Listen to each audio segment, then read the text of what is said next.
Mas eu já começo o programa com um bate-papo necessário. Muito importante. Então se acomoda aí no sofá, porque eu tenho certeza que o nosso bate-papo pode te ajudar. E pode te ajudar se você for a pessoa que está aí passando por um momento de dificuldade, de depressão, de tristeza, mas também se você estiver cuidando de alguém nesta fase, principalmente o idoso. Então a gente precisa prestar atenção e até participar do programa. E olha, gente, tá ficando cada vez mais larga na pirâmide etária. Segundo o IBGE, o Instituto Brasileiro de Geografia e Estatística, os avanços tecnológicos e a melhora na qualidade de vida das pessoas. Então a gente vai falar também um pouquinho sobre isso, tá bom? E para me ajudar com esse bate-papo, eu recebo ela, que entende bastante de depressão e trabalha bastante com idosos, é especialista em arte-terapia, doutora Eliane Oliveira. Seja muito bem-vinda. Prazer te receber, viu? Senta aqui pertinho de mim pra gente bater um papo sobre depressão. Isso. Esse assunto sempre é solicitado, sabe? É impressionante que as redes sociais, ela dá pra gente um feedback muito interessante, né? A gente tem um retorno do que o telespectador precisa ouvir. E depressão é o campeão, infelizmente. Tem muita gente sofrendo com depressão, né? Sim, muitos. A depressão, ela atinge todas as faixas etárias, né? Hoje nós vamos falar especialmente da faixa etária da terceira idade, que também está bem comum e aumentando cada vez mais. Está muito relacionado também ao histórico de vida, a maneira como as pessoas têm flexibilidade ou não de lidar com mudanças, né? Está relacionado à aposentadoria, está relacionado a uma vida inteira doando-se para uma família e de repente essa família se ausenta, buscando as vidas normais de cada um e o isolamento vai se aproximando. Então, o síndrome do ninho vazio também. Está relacionado a doenças, né? O envelhecimento, ele não pode estar atrelado a adoecimento, mas envelhecer traz debilitações normais, debilitações orgânicas mesmo, né? E a gente vai focar, então, nesta questão, a depressão nos idosos. Olha lá que bate-papo importante, até porque todos nós vamos envelhecer. É bom a gente se preparar. E para ter uma velhice saudável, para ter uma velhice longe da depressão, a gente precisa cuidar agora, né? Exato. Mas talvez você hoje esteja assistindo já triste, já em depressão, já idoso, já idosa. Então, primeiro eu acho que é interessante a gente entender o que é depressão, porque assim, tem uma diferença da tristeza para a depressão, Sim, não tem? Sim, a tristeza é algo comum, é um sentimento que faz parte da vida de todos nós. Perdemos o emprego, rompemos com o relacionamento, a tristeza faz parte. A depressão é uma ausência de prazer muito grande, é uma tristeza persistente. Então, é outra conotação, né? A tristeza é um sentimento normal, que faz parte do nosso dia, que nós temos que olhar para ela também. A depressão é algo muito mais intenso, onde você não tem mais vontade, em alguns casos, nem ao menos de tomar um banho, de cuidar da sua aparência. A pessoa se larga, né? Se larga, esquece. exato. E aí, como você já deu uma pincelada, eu queria voltar nos fatores que podem desencadear uma depressão em idosos. A gente até fez uma artezinha e aí eu vou pedir para o pessoal colocar na tela e a gente vai acompanhando, tá? Então, fatores desencadeantes. Falta de atividade é um fator, né? Sim, é importante. O idoso precisa ter atividade? Precisa. Principalmente para aquele que tinha uma vida ativa e de repente para tudo. É importante essa socialização. E depende da atividade que ele está inserido, ele está socializando com um grupo parecido com ele. É importante essa empatia, né? É muito comum a sociedade atrelar a terceira idade, ficar quietinho, ficar mais reservado. E não, dá para envelhecer com qualidade de vida. Produzindo outras coisas, né? Descobrindo outras maneiras de estar aqui, pertencente a essa vida. Né? Não enxergar a depressão como o fim, o término de tudo. É uma fase. É uma fase. Que todos nós vamos passar, né? Com certeza. Vamos colocar na tela mais uma vez para a gente falar sobre mais um dos fatores desencadeantes da depressão. Você disse síndrome do ninho vazio. Como é que a gente lida com a síndrome do ninho vazio ou não deixa ela se estabelecer? Eu casei um filho há pouco tempo E a gente sente mesmo uma falta, mas não é um ninho vazio, até porque eu tenho uma outra filha e tudo, e eu consegui lidar bem com essa situação. Mas tem gente que não. Que dica que você dá? Primeiro, trabalhar o desapego, né? Saber que esses filhos, eles estão com você, você é responsável por essa orientação e educação, mas que ele pertence ao mundo também, eles precisam renovar-se, movimentar-se, né? E junto a esse cuidar dessa família, desse filho, priorizar questões pessoais, não se esquecer em função de doar-se só ao filho, né? Então, a profissão, o círculo de amizade, né, atividade física, né, intercalar isso é muito importante, porque se você doa-se só a única atividade de ser mãe, por exemplo, quando esse filho se ausenta, fica um vazio imenso e essa sensação de estar perdido. Agora, isso seria ótimo no caso da prevenção. Né? Ter a qualidade de vida enquanto se é jovem, enquanto tem-se a sua atividade. Mas e depois? Não fiz, dediquei minha vida aos meus filhos. Agora eles foram embora, eu não me encontro mais, não tenho mais o que fazer. O que eles podem fazer para lidar com essa dor? Com esse vazio? É se redescobrir novamente, descobrir novas potencialidades, ir em busca de vivências novas, né? Olhar para tudo isso que ela passou para o filho como um orgulho, que ela fez a parte dela, reconhecer esse papel importante, não se sentir abandonada, né? Olhar para esse processo como natural da vida que os filhos vão. E principalmente ocupar a mente, ocupar esse espaço que está vazio. É bem importante isso. E ocupar a mente com alguma coisa que dê prazer, né? Exato. E principalmente que possa interagir com outras pessoas. Exato. Porque às vezes eu vejo muito idoso e idosa agora, assim, fechado no smartphone. Impressionante. A gente pensa que é coisa só de jovem, mas estão lá eles, né? E aí perde, então, a conexão até com quem está do lado. Exato. A socialização é muito importante, né? Mesmo porque ter esse reconhecimento que não é só ela que está sozinha naquele momento ou que está envelhecendo. Né? Essa empatia de estar ao lado de pessoas que passaram por um processo, ou estão passando por um processo parecido que o seu. É bem importante isso. Ok. Próximo fator, vamos colocar ali a telinha. Gostei desse desenho do vovô, tá a coisinha mais fofinha. Cadê? Já temos aí? Falta de atividade, síndrome do ninho vazio, doenças crônicas. Uma doença crônica pode provocar uma depressão? Sim. Que doenças seriam essas? Principalmente doenças, dores articulares, fibromialgia, por exemplo, né, que está muito relacionada à depressão. É um círculo muito vicioso, né? É muito importante estar atento a essa qualidade de vida, de saúde física, porque isso pode desenvolver uma depressão. E geralmente no idoso, a queixa principal é principalmente dores articulares, dores que eles nem sabem distinguir, geralmente. Dói o braço, dói o ombro, se sente incomodado. Então, isso gera depressão e a depressão também gera essas dores. É um círculo, um depende do outro. Bora trabalhar esse corpo aí, fazer atividade física, né? Importante. Tem sempre um médico, um psiquiatra que vem aqui, quando a gente fala de depressão, ele diz que não adianta tomar o remédio se não caminhar todo dia pelo menos 40 minutos, porque tem que fazer esse exercício, né? Tem que liberar a endorfina. Tem uma dificuldade também para aquele idoso que já foi jovem, já teve uma rotina, se ele não teve essa habilidade ou esse exercício praticado diariamente, é muito difícil trazer isso para essa rotina, né, atual. Então, tem que introduzir exercícios leves, principalmente algo que dê prazer, que traga positividade, alegria, né? Juntando esses fatores. E aí, isso é um desafio, né? É desafiador. Vamos lá, tem mais um fator desencadeante que a gente precisa comentar também. Então, além da falta de atividade, síndrome do ninho vazio, doenças crônicas, a questão da aposentadoria, que você deu uma pincelada. As preocupações de forma geral e principalmente as preocupações financeiras afetam o idoso a ponto dele adoecer? Sim, afeta.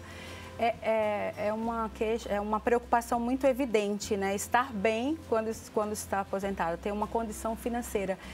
E na terceira idade, se tem muitas síndromes de doenças crônicas ou não, o dinheiro se faz necessário. Esse planejamento é muito importante.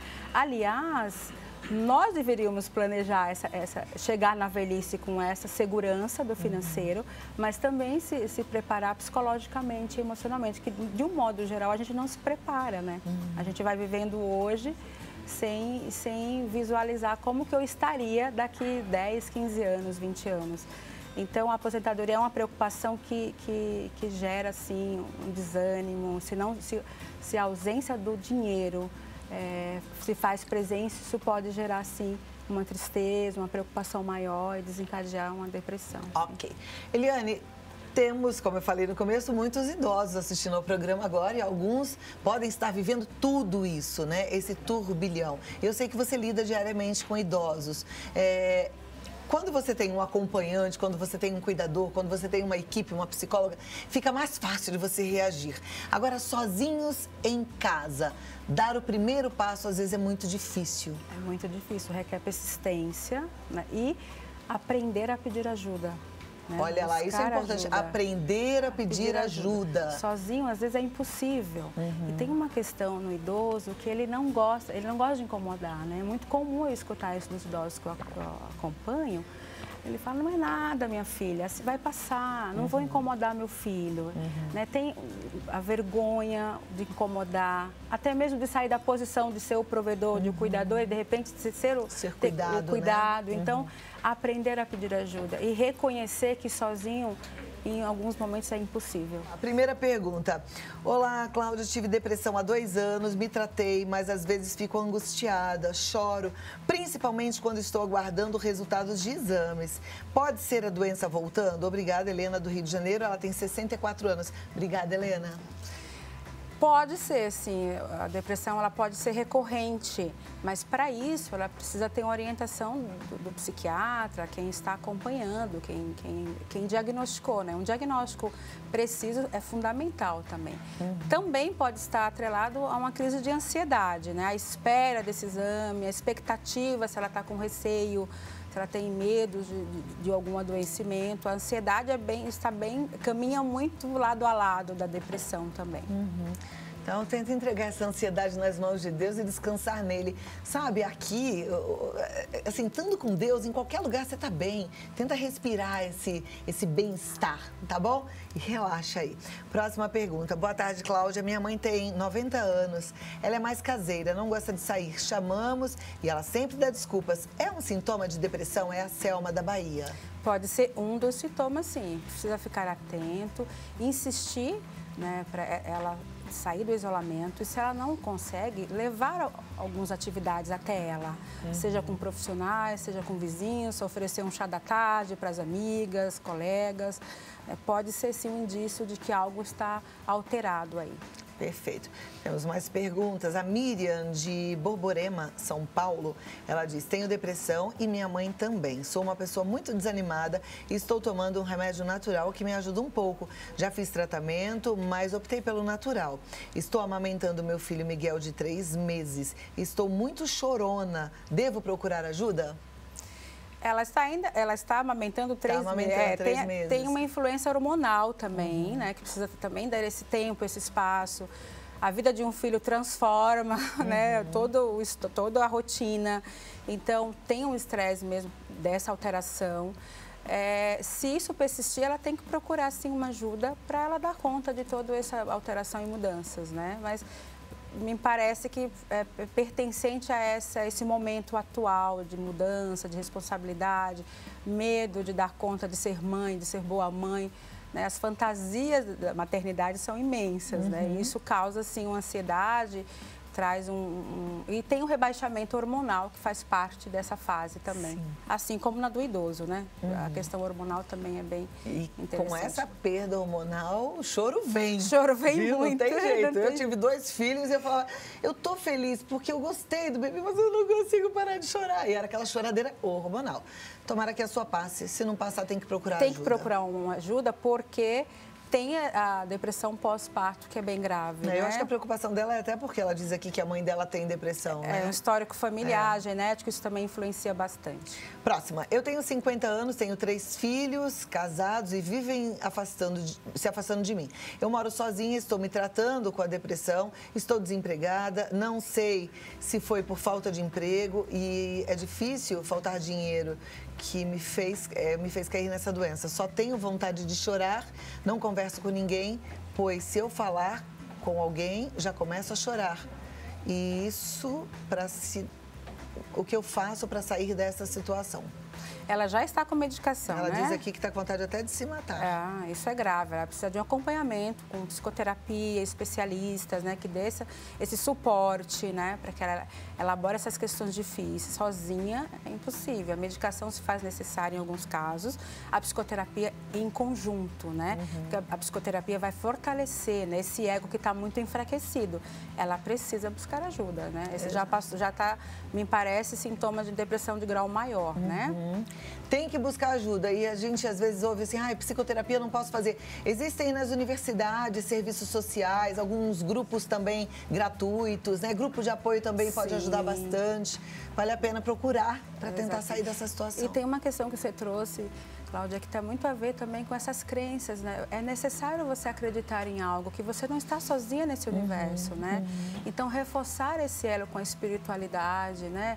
Se reconhecer pertencente desse mundo e lutar a favor de si, né? Alterar os pensamentos negativos com positivos, transformar isso, né?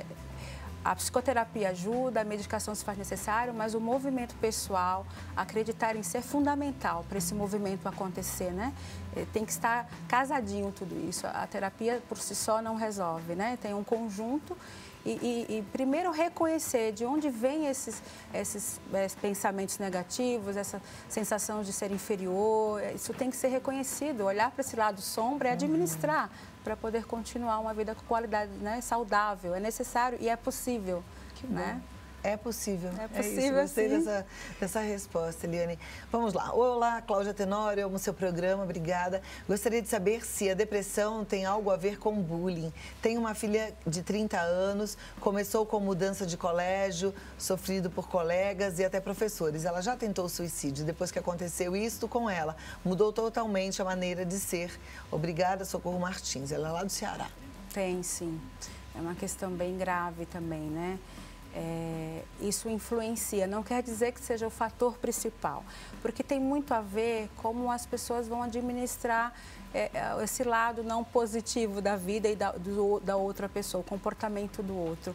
Tem a ver também com a sua autoestima, o que foi aprendido, o que foi reforçado na sua infância.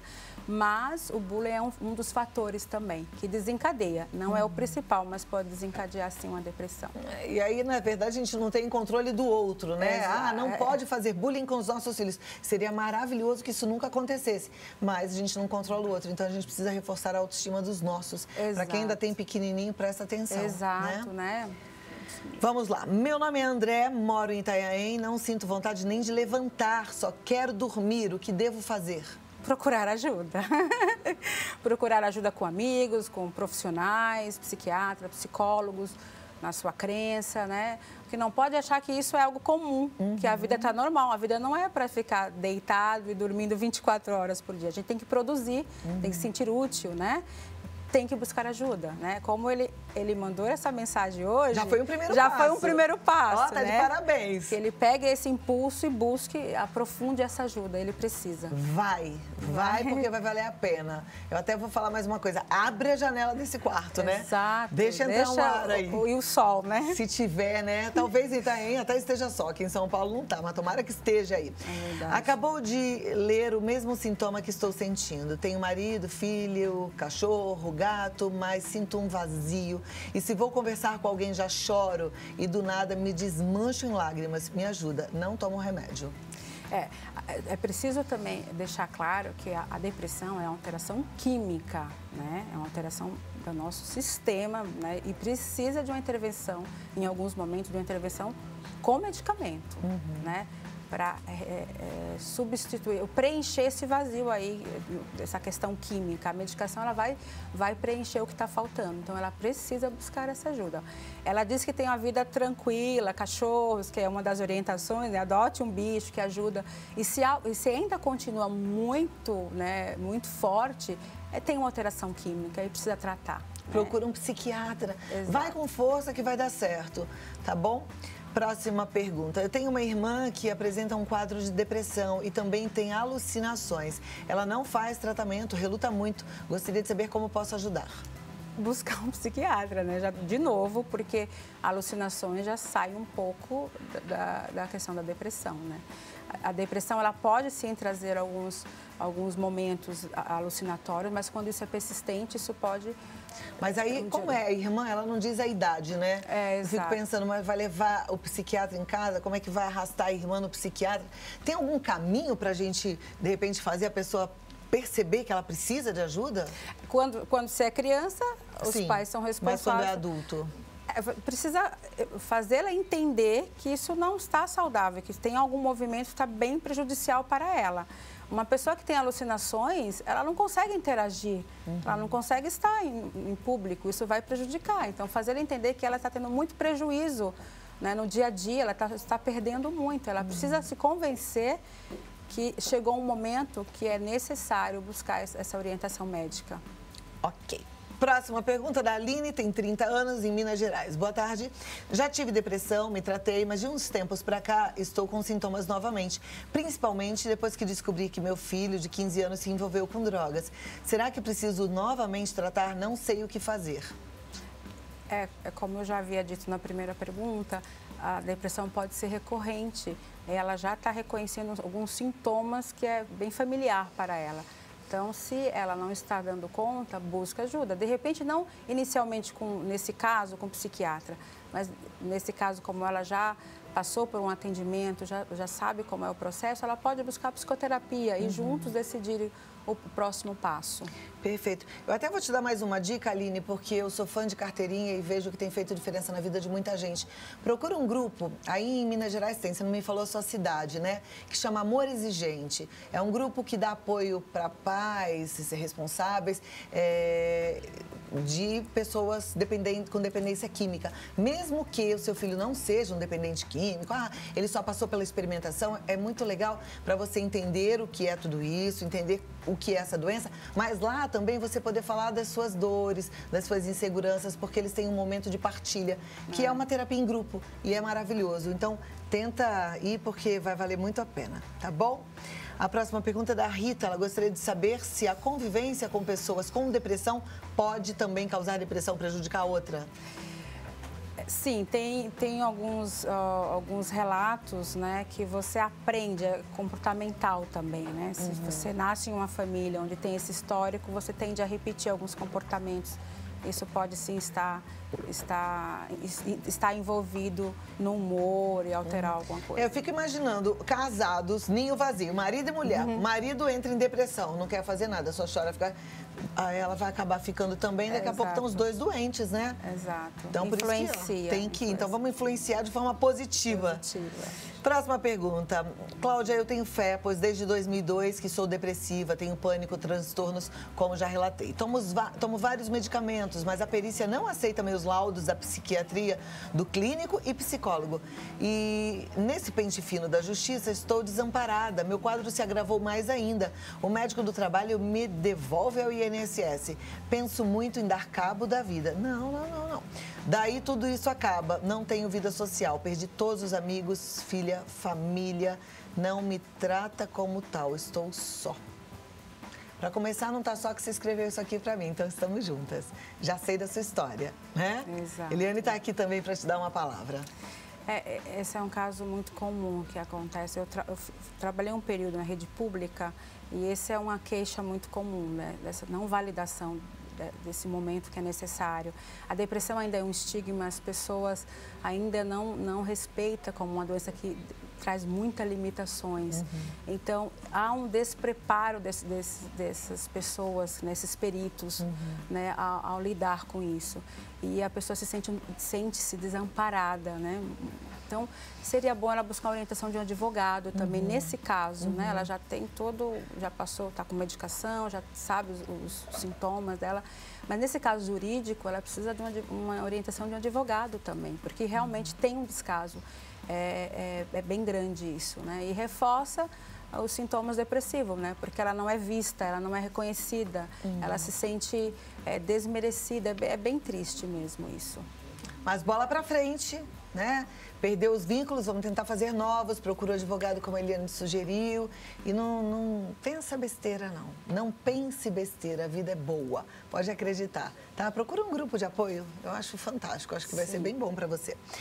Eliane Oliveira, ela está no site www.vivenda Quinta das Flores. O que é a Quinta das Flores? É uma casa para idosos, residencial para idosos em Santana de Parnaíba. Olha lá, vivendaquintadasflores.com.br. No Instagram, Vivenda Quinta das Flores. Lá ninguém fica sozinho, né? Não, tem muita atividade de arte terapia, música, jardim sensorial. Isso é importante. Lá é incrível, isso. Mas muitos relutam para ir para um lar de idosos, né? Tem um preconceito também. Existe um preconceito. Por isso é importante pesquisar, ver o que esse lugar oferece, né? Para fazer o idoso ir até lá, conhecer, porque lá é um ambiente super harmonioso, confortável, tem muito jardim. Então, e morar, a família tem muita resistência também, porque tem muita culpa. E nesses momentos é um ato de amor colocar um idoso em um lugar tão preparado para recebê-los. E aí para conviver com outras pessoas, né? E ter mais alegria de vida. Muito obrigada. Eu agradeço. Tudo de bom. Você também. Uma ótima tarde e até a próxima. Até a próxima. E Obrigada. você? Tá junto? Ó, para quem tá aí passando por depressão, primeiro, você não está só, tem muita gente vivendo o mesmo drama. Tem muita gente pensando esse monte de besteira, mas tem muita gente querendo te abraçar. Tem muita gente querendo te apoiar. Talvez você não veja hoje, mas acredite, sai da toca e acha esse grupo, tá bom?